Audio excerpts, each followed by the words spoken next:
ముఖ్యంగా ఈ శ్రవణం మనం తీసుకుంటే కనుక 2 సందర్భాల్లో రామాయణంలో చాలా ఫలితాన్ని ఇస్తున్నది. రెండో సందర్భం మీకు చెప్తాను. మొట్టమొదటిది, ఎక్కడ శ్రవణము బాగా పనిచేయక రామాయణం అంకురార్పణ జరిగింది? చెప్పట్లేదు మీరు. మందర చెప్పినటువంటి మాటలను వినటువంటి కైకేయి. ఇంకోటి ఎప్పుడు తెలుసా అండి, రావణాసురుడు చాలా గొప్పవాడు, కానీ వాలి సుగ్రీవులతో మొదటి నుంచి ఎవరికి ఫ్రెండ్షిప్ ఉండేది? రావణాసురుడికి చాలా మైత్రి ఉండేది. కానీ వాళ్ళిద్దరు ఎంత అన్యోన్యంగా ఉండేవారు అంటే, ఇది ఆత్మారామం బుక్లో స్వామి రాశారు. ఎంత అన్యోన్యమైనటువంటి అనన్యమైన అంటే ఒక్కొక్కటి ఒకరికి అమితమైన ప్రేమ. ఎవరికి? వాలికి. వాళ్ళ యొక్క అన్నదమ్ముల యొక్క మైత్రిని బంధాన్ని చూసి ఎవరెవరు లేపారు? రావణాసురుడు ఓర్వలేక లంక నుంచి వచ్చి, స్వామి ఆత్మారామంలో చెప్పారు. ఆత్మారామం అనేటువంటి బుక్కు అద్భుతమైన బుక్కు, ఆ గ్రంథం మహాగ్రంథం అది. అయితే వచ్చి ఏం చేశాడంటే, వాలికి లేని పోనివన్నీ కూడా నూరిపోసాడు. వాలి వింటూ ఎంత నూరిపోవడానికి ఏం చేశాడంటే, రావణాసురుడు ఏకంగా ఆ కిష్కింధావనిలో కొన్ని నెలల పాటు ఉండిపోయాడు.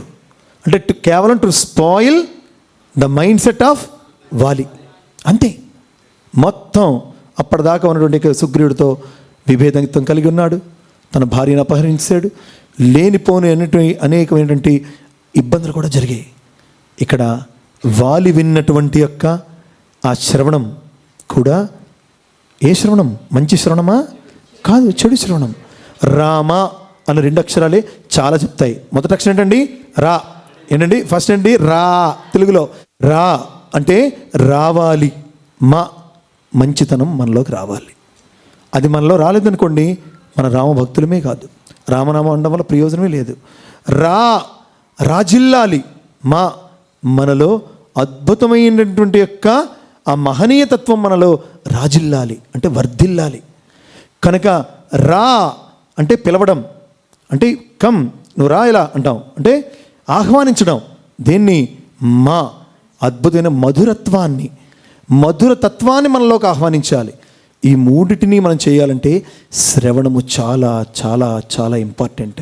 కానీ ఈ శ్రవణం చేయడం వల్ల ఏం ఉపయోగము అంటే, మనం అందరం జీవితంలో ఇతరులకు సంబంధించిన చెడుని వినకుండా ఒక దీక్ష చేపడితే మనల్ని మించిన సాధకులు ఈ ప్రపంచంలో ఎవ్వరు ఉండరు. గమనించండి, ఎవ్వరు ఉండరు.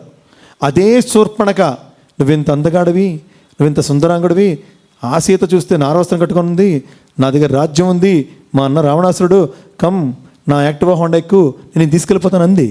కానీ వెళ్ళలే. నో అంటే అదే శ్రవణం లక్ష్మణుడు కానీ లేదా రాముడు కానీ వినలేదు. మీకు అర్థమైంది కదా? Come to know this point. మన జీవితంలో కూడా అనేక అంశాలు, మంచి చెడులు, లాభాలు నష్టాలు, శుభ అశుభాలు కలగడానికి మన శ్రవణమే అత్యంత ప్రాధాన్యతతో కూడిన అంశము అనే అంశాన్ని మనం తెలుసుకోవాలి. Like this video, share this video and subscribe to Lhasa Foundation YouTube channel and click on the bell icon for notifications. Do write your valuable comments and suggestions in the comment box and ask for more new videos on which subjects you want. Support Lhasa Mission.